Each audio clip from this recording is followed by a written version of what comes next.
Hi everybody and welcome to already the last video of my Time of repertoire.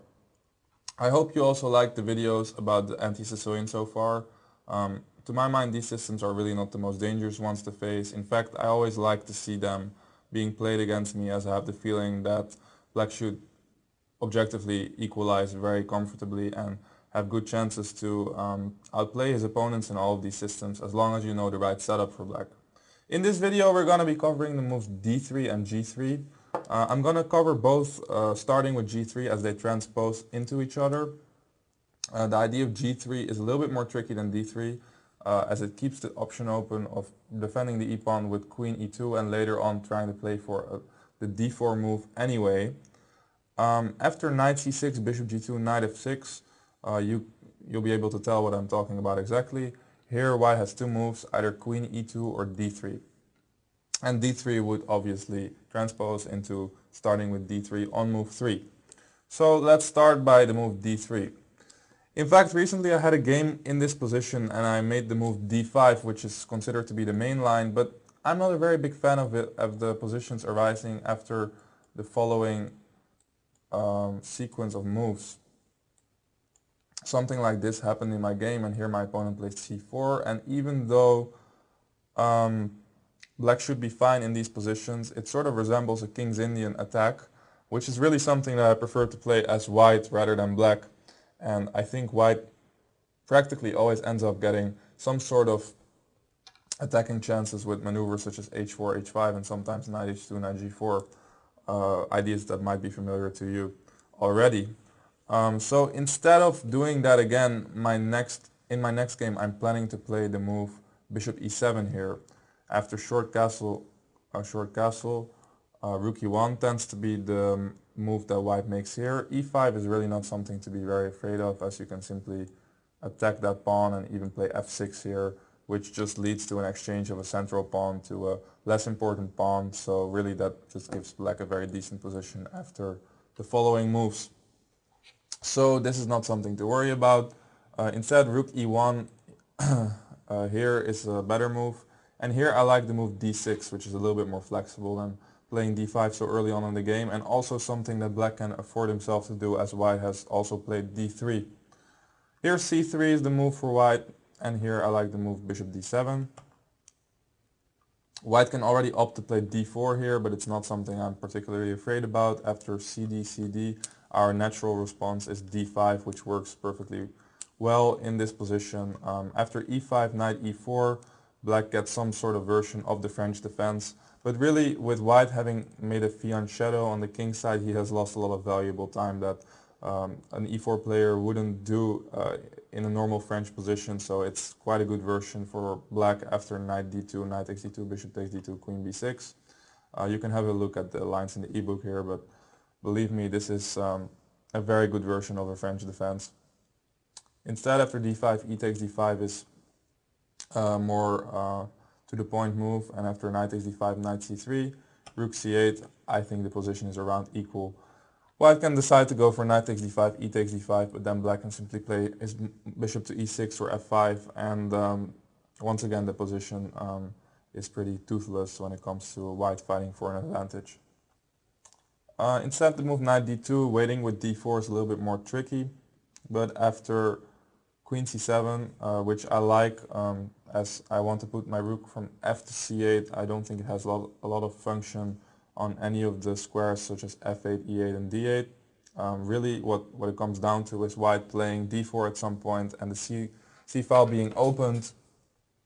In fact, here I mainly looked at the move d4. One of black's ideas is after a3 to play knight e5, which leads to an annoying idea of knight d3. So after d4 here, knight d3 would be picking up this bishop and immediately giving black a good position. And after queen e2, now rook ac8 makes sense, as black may continue with rook fd8 and d5 in the future in these lines.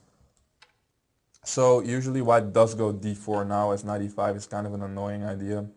And after the move cd, knight b4, we see that black has a very serious threat of knight c2. White can still stop that by rook e3, but now with the idea of playing knight c2, rook c3, attacking both the rook and the knight, leading to loss of material for black. But instead we're going to play queen c2 here, which is a better move.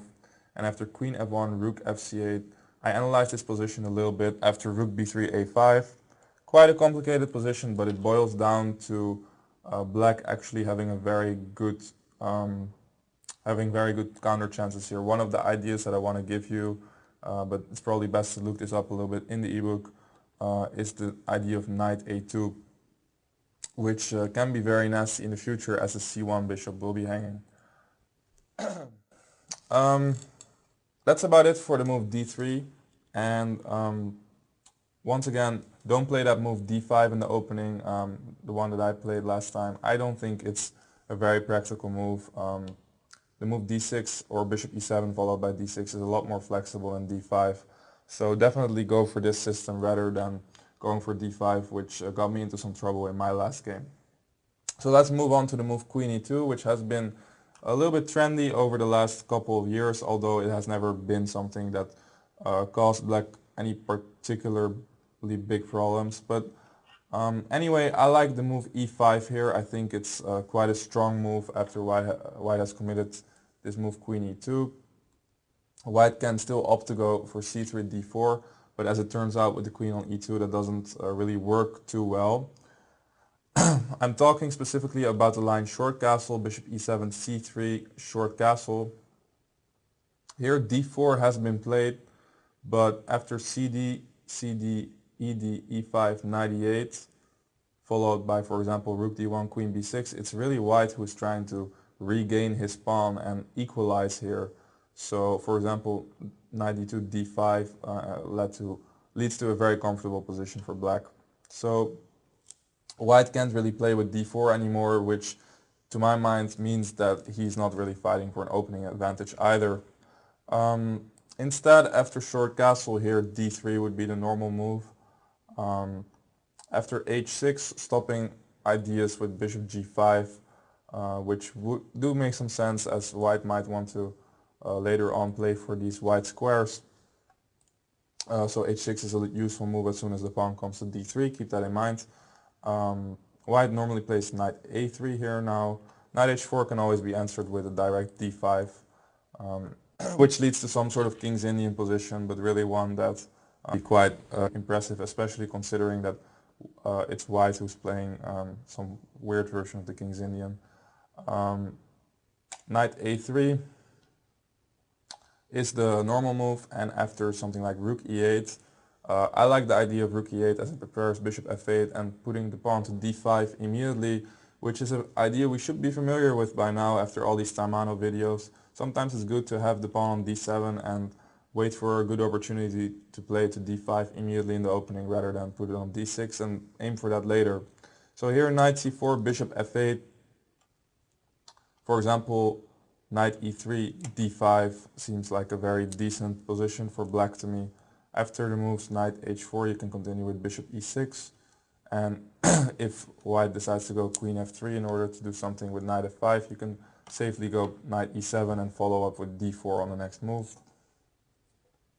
And really what this is some sort of King's Indian position, which as much as I like the King's Indian, really doesn't impress me too much at all. I think white has very little attacking chances here, and even though he might not be really worse, I wouldn't mind playing this as black at all. So this was really it for the systems, the anti-Sicilian systems. Once again, you can look this up in the ebook. The G3 and D3 line are both pretty harmless, but recently Magnus Carlsen has tried to play the G3 line in a World Championship match, so it is sort of a line that, you know, continues to be played once in a while. I hope you like the anti-Sicilian videos. I'm gonna have a look at my last video where I have a few words of wisdom for you, and then you're set to go and play the Taimanov. So good luck with that. Thank you for watching.